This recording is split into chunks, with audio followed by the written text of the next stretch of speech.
नमस्कार दोस्तों, कमलेश्वर क्लासेस में आपका स्वागत है। आज बहुत दिनों के बाद अगला वीडियो में लेकर आया हूं। आज का जो वीडियो है इसमें मैं 10वीं 11वीं 12वीं में आने वाले इंग्लिश ग्रामर के कंजक्शन नो सुनर देन का प्रयोग सिखाऊंगा। नो सुनर देन का मतलब होता है जो ही त्यों ही। इसके दो प्रकार से उपयोग किया जाता है इसका। पहला, एज सुन एज लगे हुए जहाँ लगा हुआ होता है उसको हटाकर नो सुनर देन का प्रयोग करना है। दूसरा होता है दो सेंटेंस आपको दिए हुए हैं, दोनों को जोड़ना है और नो सुनर देन का प्रयोग करना है। तो दो तरीके हुए। दो सेंटेंस को आपस में जोड़ने के लिए नो सुनर देन का प्रयोग करेंगे। दूसरा तरीका, एक ही सेंटेंस एज सुन एज से लिखा हुआ है। एज सुन एज का मतलब होता है जैसे ही वैसे। तो एज सुन एज का प्रयोग जो किया हुआ होता है, एज सुन एज को हटाकर उसके स्थान पर हम नो सुनर देन का प्रयोग करते हैं। दो तरीके से पूछा जाता है। पहला तरीका मैं आपको बता देता हूं। उससे पहले आप इसका फार्मूला समझ लीजिए। सबसे पहले हम नो सुनर देन में से नो सुनर का प्रयोग करेंगे।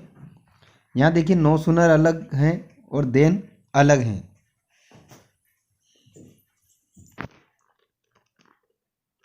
दो वाक्य जब जोड़े जाते हैं तो पहले वाक्य में नो सुनर का प्रयोग होता है, दूसरे वाक्य से पहले देन लगाते हैं। इसका फार्मूला आपको यहाँ पर बताता हूँ मैं। देखिए, सबसे पहले पहले वाक्य में नो सुनर लगाएंगे और अगर एज सुन एज लगा हुआ है तो उसको हटाएंगे, और अगर नहीं लगाएं तो पहले वाक्य से पहले नो सुनर लिखेंगे। पहले वाक्य के टेंस के अनुसार हेल्पिंग वर्ब का प्रयोग करेंगे। पहले no sooner then no sooner लगाएंगे, फिर हेल्पिंग वर्ब लगाएंगे, फिर पहले वाक्य का सब्जेक्ट लिखेंगे और सब्जेक्ट के अनुसार वर्ब की फर्स्ट फॉर्म लिख देंगे, और बाकी वाक्य जो है ऑब्जेक्ट जो भी बचा है आपका पहले वाक्य में वो वैसा का वैसा ही लिख देंगे। उसके बाद दूसरे वाक्य से पहले देन लगाएंगे। कामा लगा हुआ है तो उसे हटाकर उसके स्थान पर देन का प्रयोग करेंगे, और इसके बाद देन के बाद जो सेकंड वाक्य हैं वो पूरा वैसा ही लिख देंगे, उसमें कोई भी परिवर्तन आपको नहीं करना है। ये इतनी बात आपको ध्यान रखना है। मैं आपको वाक्य की तरफ ले चलता हूं। पहला वाक्य हमारे सामने है, आपको स्क्रीन पर दिख रहा है। पहला वाक्य हमने दो वाक्य अलग अलग दिए हैं। पहला है द ड्राइवर सा ए ग्रीन सिग्नल, कामा लगाने के बाद दूसरा वाक्य ही स्टार्टेड हिज कार। अब ये वाक्य आप कॉपी पेन लेके भी लिख सकते हैं, आपके सामने रहेगा, आप प्रैक्टिस कर सकते हैं। तो मैं यहाँ पे आपको बता देता हूँ कि पहले सेंटेंस में देखिए, द ड्राइवर ये है अपना सब्जेक्ट, सा जो है ये मेन वर्ब है, अ ग्रीन सिग्नल को आप ऑब्जेक्ट समझ लीजिए। तीन हिस्से हमने कर लिए इसके। तो मेन वर्ब जो है यहाँ पे सा लिखा, ये सीन का सेकंड फॉर्म है, सी का सेकंड फॉर्म है, सी सा सिन।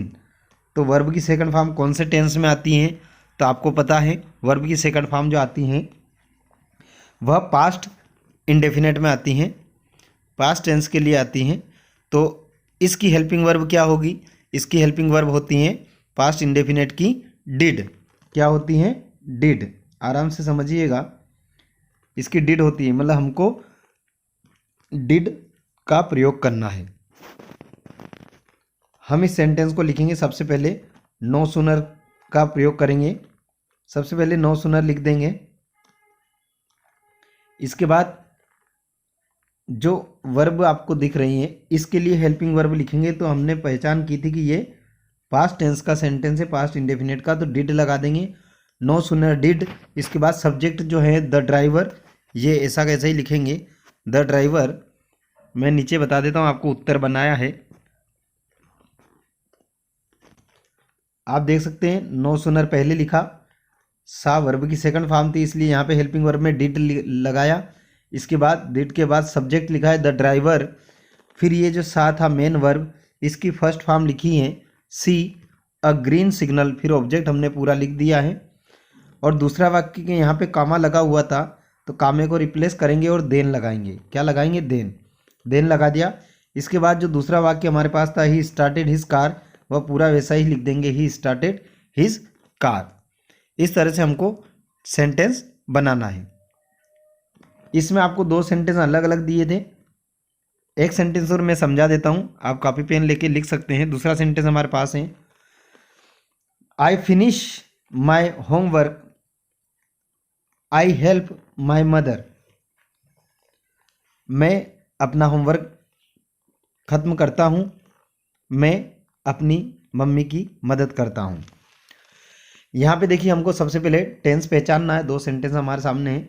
यहाँ पे देखिए आई सब्जेक्ट है, आप देख सकते हैं आई सब्जेक्ट है, फिनिश वर्ब है और माय होमवर्क ऑब्जेक्ट है। अब वर्ब है तो वर्ब में आप देखिए ये कौन सा टेंस है हम पहचान लेंगे। आई बहुवचन सब्जेक्ट है, वर्ब की फर्स्ट फॉर्म लगी हुई है। कौन सी वर्ब की फर्स्ट फॉर्म कौन से टेंस में आती है? प्रेजेंट सिंपल या प्रेजेंट इंडेफिनिट कह सकते हैं, उसमें आती है। सेकंड फॉर्म होती है ईडी लगता, फिनिश्ड होता, यहाँ फर्स्ट फॉर्म है और आई बहुवचन है इसलिए इस वर्ब के साथ एस या ईएस नहीं लगा हुआ है। तो हमने पहचान लिया कौन सा टेंस है, प्रेजेंट इंडेफिनिट। प्रेजेंट इंडेफिनिट की हेल्पिंग वर्ब क्या होती है? डू और डज होती है। अगर सब्जेक्ट एक वचन है तो डज लगाएंगे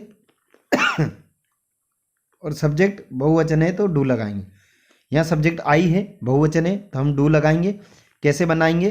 पहले लिखेंगे नो सूनर, फिर डू लगाएंगे, हेल्पिंग वर्ब लगाएंगे डू, इसके बाद सब्जेक्ट लिखेंगे आई। तो मैंने पूरा नीचे बना रखा है, मैं बता देता हूँ आपको।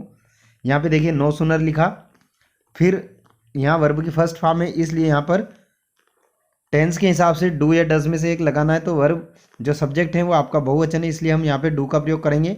No sooner did do I लिखेंगे, उसके बाद वर्ब की first form finish my homework, और यहाँ जो कामा लगा हुआ है इस कामे को रिप्लेस करेंगे देन से, देन लिख देंगे और दूसरा वाक्य पूरा वैसा के वैसे लिख देंगे, then I help my mother.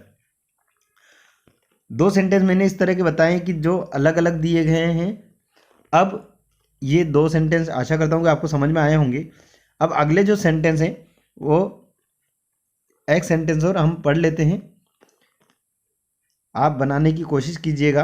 अगला सेंटेंस हमारे पास है यहाँ पर, आई रीच्ड द स्टेशन, मैं स्टेशन पहुंचा, द ट्रेन अराइव्ड, ट्रेन आ गई थी, मैं स्टेशन पहुंचा था, ट्रेन आ गई थी। अब देखें इसको कैसे करेंगे। पहला सेंटेंस हमने पहचाना, यहाँ पे वर्ब की सेकंड फॉर्म है, ईडी लगा हुआ है, रीच्ड। वर्ब की सेकंड फॉर्म होती है पास्ट टेंस में, जैसा कि पहले हमने पढ़ लिया है। पास्ट सिंपल में या पास्ट इंडेफिनिट कह सकते हैं आप।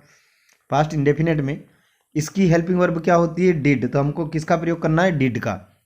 यहाँ पे किया हमने, नो सूनर लिखा, डिड लगाया, सब्जेक्ट आई लिखा, रीच्ड जो सेकंड फॉर्म थी इसकी जगह हमने फर्स्ट फॉर्म लिखी, रीच द स्टेशन।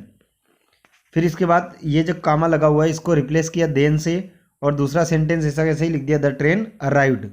तो हमारा सेंटेंस बन गया, no sooner did I reach the station then the train arrived. इस तरह से हमने बना लिया। अगला भी आप बना सकते हैं, ही गेट्स हिज सैलरी। यहाँ पे वर्ब के साथ एस या ई एस लगा हुआ है और सब्जेक्ट एक वचन है, एस लगा हुआ है, मतलब ये प्रेजेंट इंडेफिनिट टेंस है।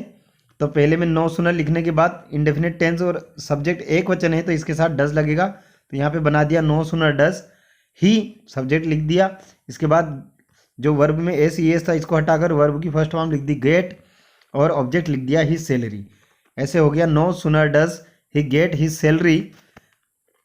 कामा जो लगा हुआ है इसको रिप्लेस करते हैं और इसके स्थान पे देन लगाते हैं, देन लगा दिया, इसके बाद दूसरा वाक्य ऐसा कैसे ही लिख देंगे, ही स्टार्ट्स स्पेंडिंग इट। अब देखिए आप दूसरा प्रकार से हमारे पास है नो सूनर का प्रयोग करना, रिप्लेस एस सुन एस। एस सुन एस लगा हुआ वाक्य आएगा, उसमें से एस सुन एस हटाना है और नो सूनर देन का प्रयोग करना है। यहाँ वाक्य में लिखा है एस सुन एस ही क्लोज्ड हिज आई, ये पहला वाक्य है, कामा लगा हुआ दूसरा वाक्य है, his successor started roving over the left property. जैसे ही, इसका अर्थ होता है जैसे ही उसकी आंखें बंद हुई थी, हिज सक्सेसर मतलब उसके जो उत्तराधिकारी हैं उन्होंने झगड़ा करना शुरू कर दिया था जो संपत्ति बची हैं उस पर। तो इसको हम एज सुन एज को हटाएंगे और नो सुनर का प्रयोग कैसे करेंगे। एज सुन एज को रिप्लेस कर देते हैं और लिखते हैं नो सुनर। यहाँ पे देखते हैं वर्ब की सेकंड फॉर्म है ईडी, इसलिए हम क्या पास्ट इंडेफिनिट टेंस की हेल्पिंग वर्ब डिड का प्रयोग करेंगे।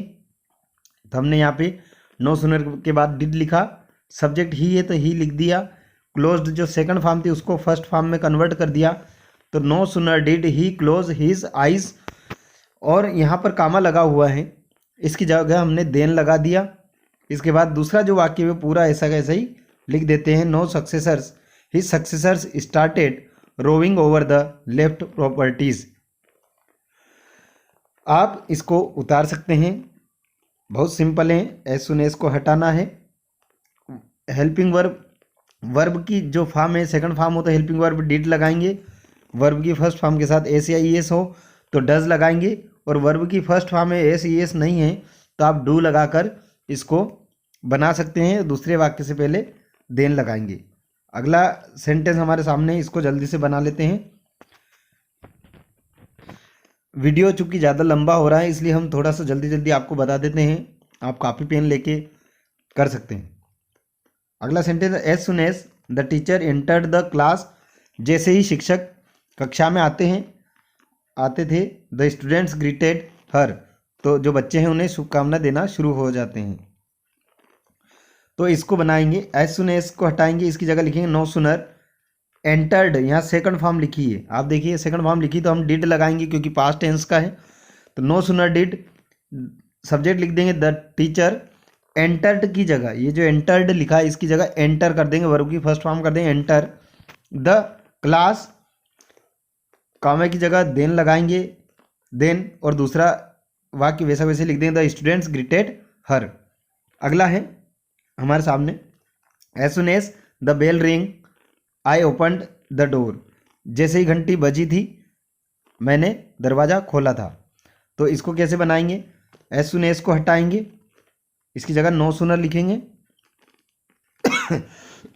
सॉरी, रिंग लिखा है सेकंड फॉर्म में तो ये पास्ट टेंस में होती है तो हम यहाँ पे डिड लगा देंगे, नो सुनर डिड, सब्जेक्ट लिखेंगे द बेल और फर्स्ट फॉर्म लिख देंगे रिंग की first form ring, bell ring, और कामा हटाएंगे, कामा की जगह देन लगाएंगे। तो देन लगा के दूसरा वाक्य पूरा वैसा ही लिख देंगे, आई ओपन द डोर। अगला है, आपको समझ में नहीं आता तो आप पॉज करके वीडियो को और देख सकते हैं। इसको बनाएंगे, एज सुन एज हटा देंगे और नो सुनर लिख देंगे। यहाँ पे वर्ब है ईडी लगा हुआ है, इसका मतलब पास्ट टेंस है, पास्ट इंडेफिनिट तो उसकी हेल्पिंग वर्ब क्या है डिड लगा दी। नो सुनर डिड, सब्जेक्ट लिख देंगे द चीफ गेस्ट, और अराइव्ड की जगह हम ईडी हटा देंगे, फर्स्ट फॉर्म लिख देंगे अराइव, और कामा जो लगा हुआ था यहाँ पर कामे के स्थान पे देन लिखेंगे, और दूसरा जो वाक्य पूरा वैसा ही लिख देंगे द बैंड स्टार्टेड प्लेइंग। आखिरी वाक्य है, as soon as we enter the mall our temperature is checked, जैसे ही हम मॉल में प्रवेश करते हैं हमारा टेम्परेचर चेक किया जाता है। तो इसको हम कैसे बनाएंगे, नो सुनर पहले लगाएंगे, पहले देख लेंगे यहाँ पे एंटर लिखा है, ईडी नहीं है मतलब पास्ट टेंस नहीं है, एंटर लिखा है, यहाँ सब्जेक्ट क्या है बहुवचन, इसलिए एंटर के साथ एस नहीं लगा है, तो यहाँ पे ये प्रेजेंट इंडेफिनेट टेंस है। तो नो सुनर के बाद डू लिखेंगे क्योंकि यहाँ पे सब्जेक्ट क्या है, सब्जेक्ट वी है, वी क्या है बहुवचन है, तो बहुवचन के साथ हमेशा डू लगता है। तो हमने यहाँ लिख दिया नो सुनर डू, फिर सब्जेक्ट लिखेंगे वी, और एंटर फर्स्ट फॉर्म है तो फर्स्ट फॉर्म ही लिखेंगे द मॉल। तो यहाँ क्या हो गया, no sooner do we enter the mall. इसके बाद ये जो कामा लगा हुआ है इसकी जगह देन लगाएंगे, और दूसरा वाक्य वैसा ही लिख देंगे our temperature is checked, our temperature is checked. आप इसको पॉज करके भी देख सकते हैं। तो मैंने आपके लिए ये पूरे 5-7 वाक्य लेकर आया था, नो सुनर देन का प्रयोग कैसे करते हैं, सीधे 2 वाक्य हो तो कैसे करेंगे, और एज सुन एज लगा हुआ है तो उसके स्थान पर कैसे करेंगे। दोस्तों वीडियो पसंद आए तो वीडियो को लाइक करें, शेयर करें और कमेंट ज़रूर करें, और किसी प्रकार की आपको जानकारी चाहिए तो कमेंट बॉक्स में लिख देवें। और भी हमारे वीडियो हैं जो हमारी प्लेलिस्ट में आपको मिल जाएंगे, उन्हें भी देखें जो आपको फ़ायदा दे सकते हैं। धन्यवाद, मिलते हैं अगले वीडियो में, तब तक के लिए नमस्कार।